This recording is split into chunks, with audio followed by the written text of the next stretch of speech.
जय श्री कृष्ण। आज मैं आपको अपरा एकादशी की व्रत कथा सुनाऊंगी। कथा सुनने से पूर्व हाथों में पुष्प ले लें और मन ही मन भगवान विष्णु का और माता लक्ष्मी का ध्यान करें। एक समय धर्मराज युधिष्ठिर भगवान श्री कृष्ण से कहते हैं, हे भगवान, आपने विशाख मास के कृष्ण पक्ष अर्थात मोहिनी एकादशी के बारे में विस्तार पूर्वक बतलाया। अब आप कृपया करके ज्येष्ठ कृष्ण एकादशी का नाम क्या है तथा उसकी क्या कथा है, इस व्रत की क्या विधि है, कृपया कर विस्तार पूर्वक मुझसे कहिए।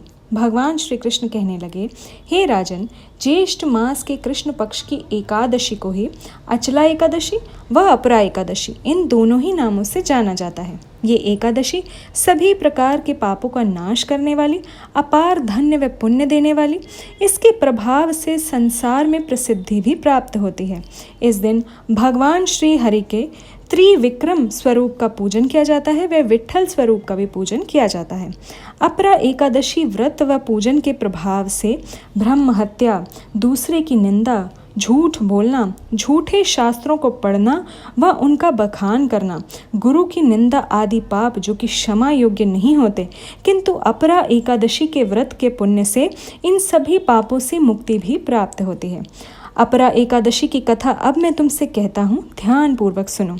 माहिध्वज नामक एक धर्मात्मा राजा था। राजा का छोटा भाई वज्रध्वज बड़े भाई से द्वेष रखता था। एक दिन मौका पाकर उसने राजा की हत्या कर दी और जंगल में एक पीपल के नीचे राजा के शव को गाड़ दिया।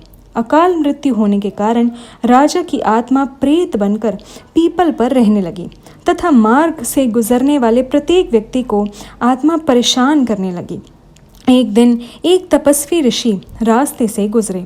उन्होंने प्रेत को देखा तथा अपने तपोबल से उस प्रेत के बनने का कारण भी ज्ञात कर लिया। ऋषि ने पीपल के पेड़ से राजा की प्रेत आत्मा को नीचे उतारा और परलोक विद्या और सद्गति का उपदेश दिया। इसके बाद राजा को प्रेत योनि से मुक्ति दिलाने हेतु ऋषिवर ने स्वयं पूर्ण विधि के साथ अपरा एकादशी का व्रत किया। भगवान विष्णु के विट्ठल व बालाजी स्वरूप का ध्यान किया, पूजन किया।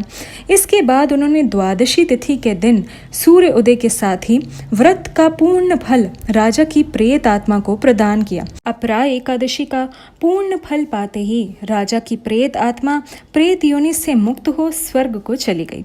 जिस प्रकार विट्ठल जी ने राजा का उद्धार किया, कथा सुनने व पढ़ने वाले सभी भक्तों का उद्धार करें। हम सभी के अपराध क्षमा करें। जय श्री राम।